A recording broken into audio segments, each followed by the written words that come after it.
Hola, mi nombre es Brian Alejandro Velázquez Casas y esta es la práctica 20 clasificador de frutas con algoritmos no supervisados, en donde nos pide que el estudiante debe adaptar la práctica 19 sustituyendo las clasificadores de Machine Learning tradicionales por una red neuronal artificial ANN. El objetivo es que el alumno comprenda cómo la profundidad de la arquitectura y el número de interacciones en épocas influyen en la capacidad de generaciones del modelo.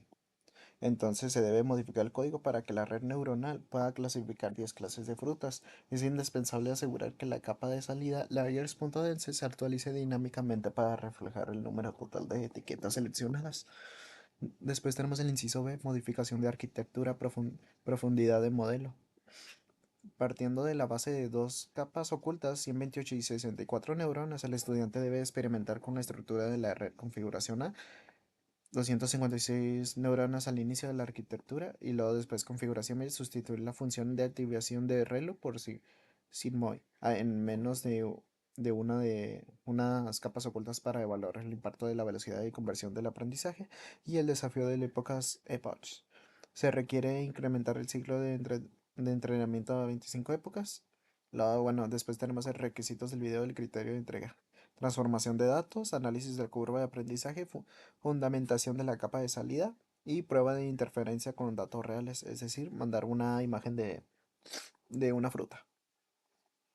Ahora tenemos el código, en donde pues aquí esta sección se importan las librerías necesarias para el procesamiento de las imágenes. Luego después tenemos el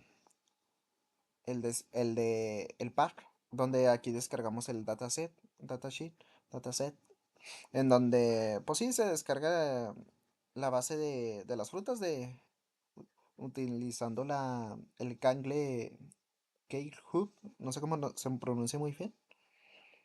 Y luego después tenemos este ciclo for, donde busca la carpeta training. Entonces se recorre la estructura de las carpetas del dataset para localizar automáticamente la carpeta del training. Y después tenemos esta parte de la clase de frutas. Bueno, las clases que vamos a usar. En donde pues seleccionan 10 clases de frutas para convertir el problema en clasificación multiclase. Y cada carpeta representa una categoría distinta. Y pues ya después lo print. Después vamos a tener esta clase donde las imágenes van a ser cargadas. Se ve pues sí, van a ser cargadas por el...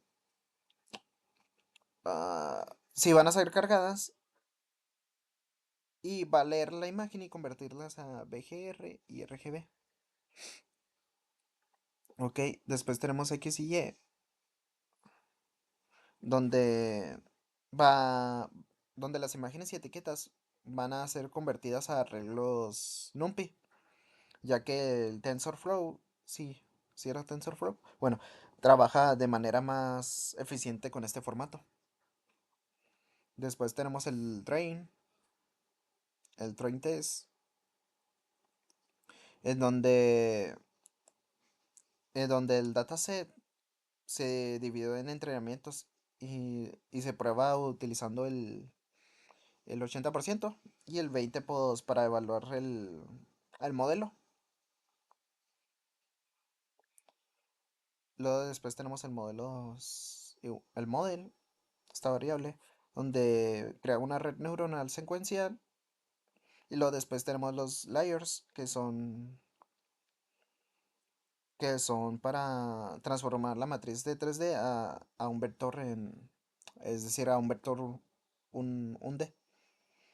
Entonces, si la imagen es de 64 por 64, pues y por 3 al ser 3 dimensiones, pues se va a convertir en 12.228 creo que era. No, 12.288 valores. Y luego tenemos el Layers 256,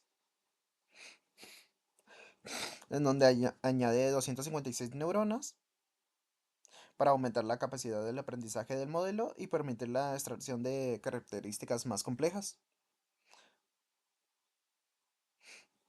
Ok. Luego tenemos el de 128, que se utiliza la función de activación en una de las capas ocultas para comparar su comportamiento respecto al ReLU. Luego tenemos el de 64, que esta capa ayuda a refinar las características aprendidas antes de realizar la clasificación final. Y luego ya después tenemos el dense len, donde la salida se adapta automáticamente al número de clases y pues va a ser una salida dinámica, se podría decir. Entonces la explicación para el softmax es que convierte la salida de la red neuronal en probabilidades y cada valor representa la probabilidad de pertenecer a una clase específica y la suma total de todas las probabilidades tiene que ser igual a uno. ¿Ok? Y luego el model.compile, donde dice optimizar este Adam, es el aprendizaje. Esta función nos ayuda a la pérdida para clasificación de multiclase.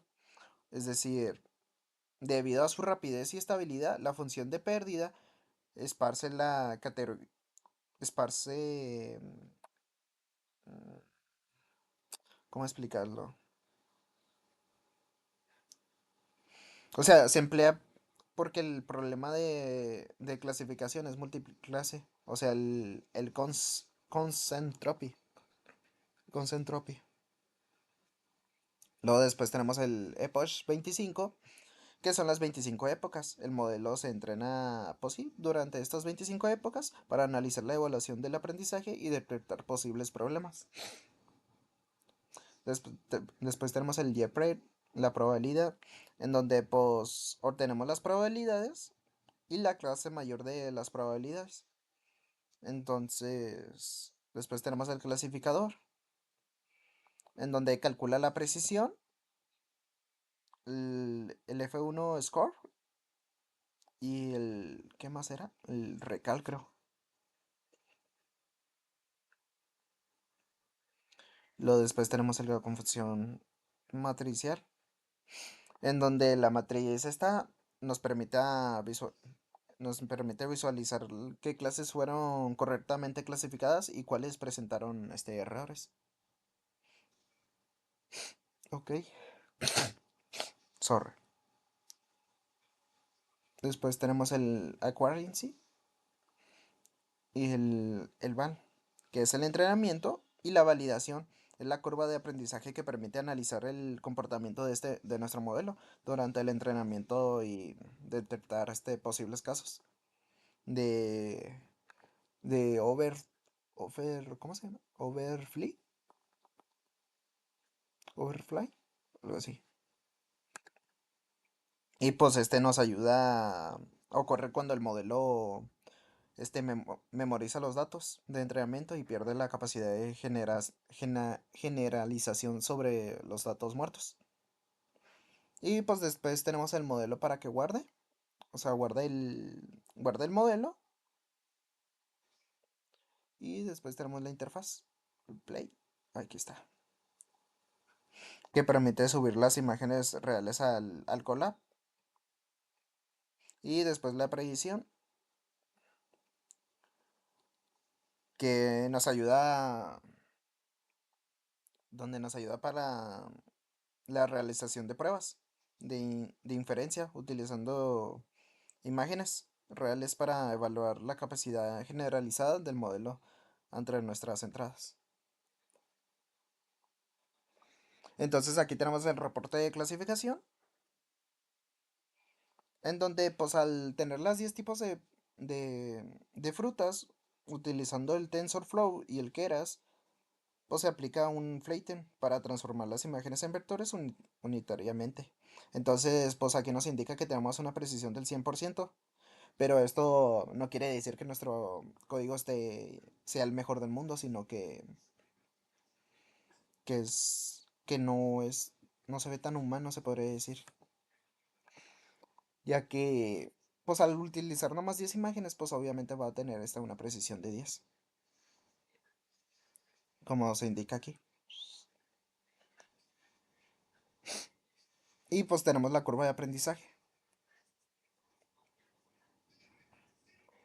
en donde va a ser la validación y el tiempo de el entrenamiento, en donde pues se ve que él se va acercando a, o sea, el error se va reduciendo hasta llegar a uno, como nos indica aquí. Y al nosotros poner una pera, bueno, una pera manchada, o sea, ya vieja, una, una fruta madura, con imperfecciones físicas o manchas, pues nosotros pusimos, bueno, yo puse una pera, en este caso con manchas, y pues la red lo detecta como, pues sí, como una pera. Y esto sería todo de mi parte. Gracias.